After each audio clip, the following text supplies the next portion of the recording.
The Gordon Setter is a Scottish breed who takes his name from the Dukes of Gordon. It was the 4th Duke who began to develop the black and tan setting dogs that were common in the area. At the time, they were known as Gordon Castle Setters and were renowned for their pointing ability, ease of training, and great stamina. When he took over the kennels in 1835, the 6th Duke worked on maintaining the dog's field ability and making their appearance standard.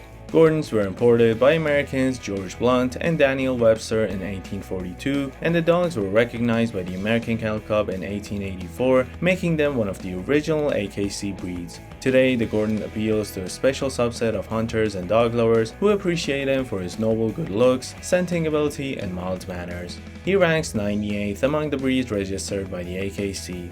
The classic working farm dog, the Border Collie originated in the border country between Scotland and England. Farmers bred their own individual varieties of sheepdogs for the hilly areas. As borders often tended their flock alone, they had to think independently and be able to run around 50 miles a day in the hilly country. At the British Royal Castle, Queen Victoria fell in love with a collie, and that's the point at which the differences between today's collie and Border Collie began to form. Soon after that, sheepdog trials began in 1876 when 100 wild Welsh sheep were brought to London for a demonstration. Around the turn of the last century, what we think of as a Border Collie arrived. However, the name Border Collie didn't come to use until after World War I, when they needed to differentiate working and show dogs.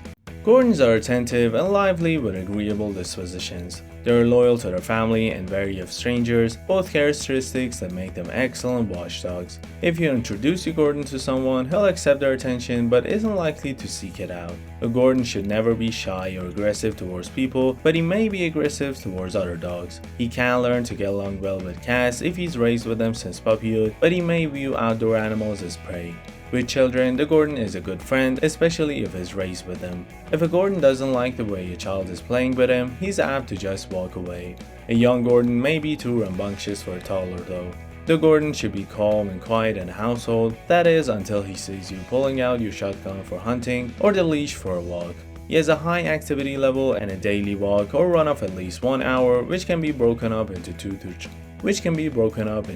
or three outings, will meet his exercise needs. He's best suited to a country home where he can practice his hunting skills. If you don't hunt, try him out in agility, dog diving, obedience, rally, or tracking. In the field, the Gordon is cooperative, with strong drive and good scenting ability. He must generally be taught to retrieve, but he's capable of tracking wounded birds and bringing in dead game on land and from water.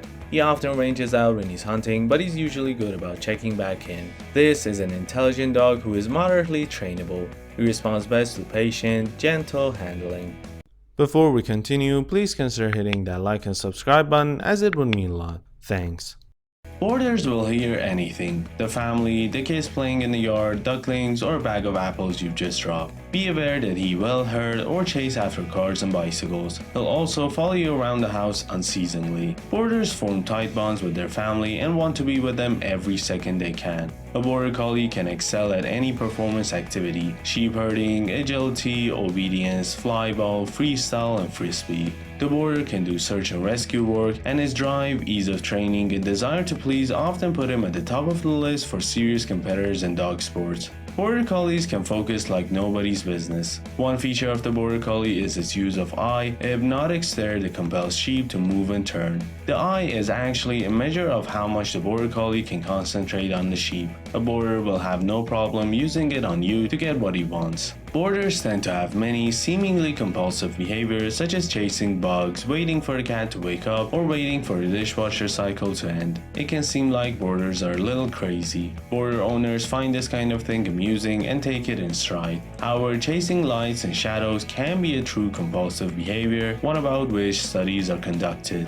Behaviors are defined as compulsive when they have no purpose. Chasing a frisbee has a purpose, but chasing light and shadows does not. Because they are herding dogs, Borders usually get along well with other animals, but when it comes to whether other animals will enjoy living with a Border is another question. Cats can live with some Border Collies, but the cat has to be pretty tolerant of being herded and checked on all the time. Some cats end up liking it and some won't put up with it. Smart cats can deduce that it's their movement that sets the herding activity in motion, so if they stay still, the Border Collie will leave. Some cats will swipe at the Border Collie and then run to initiate some play. You could keep a Border Collie in an apartment as long as you're extremely physically active, doing something your dog can also do, such as training for marathons or cycling races. If you're not that active, a Border Collie in an apartment is truly a bad idea.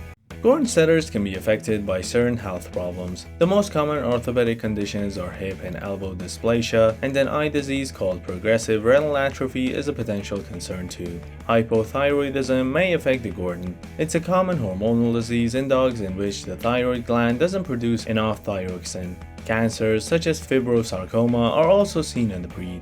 Not all of these conditions are detectable in a growing puppy, and it's impossible to predict whether an animal will be free of these maladies, which is why you must find a reputable breeder who is committed to breeding the healthiest animals possible. The Gordon Setter Club of America participates in a Canine Health Information Center, a health database. Before individual Gordons can be issued a CHIC number, breeders must submit hip and elbow evaluations from the Orthopedic Foundation for Animals OFA and eye test results from the Canine Eye Registration Foundation. Pen hip certifications of hips are also accepted.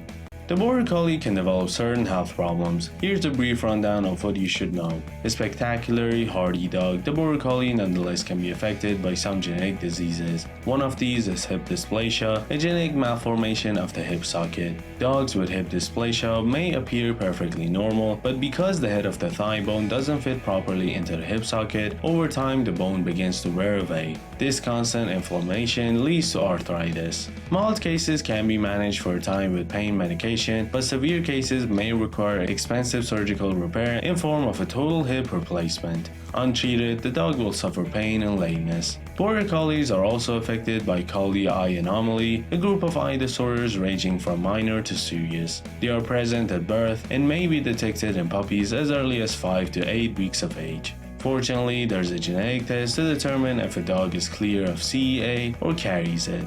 The Gordon has a long, thick coat with feathering on the ears, legs, belly, and tail. Depending on the type of train your Gordon is out in every day, you probably need to brush and comb him 1 to 3 days a week to prevent or remove tangles and mats, remove dead hair, and distribute skin holes. In addition to brushing, you'll need to trim the hair on the bottom of his feet and between his toes. The Gordon Setter sheds moderately. The more often you brush him, the less hair you will find on your floor, furniture, and clothing. Gordons also love swimming and playing in water, so be sure to keep the ears clean and dry to prevent bacterial or yeast infections from taking hold.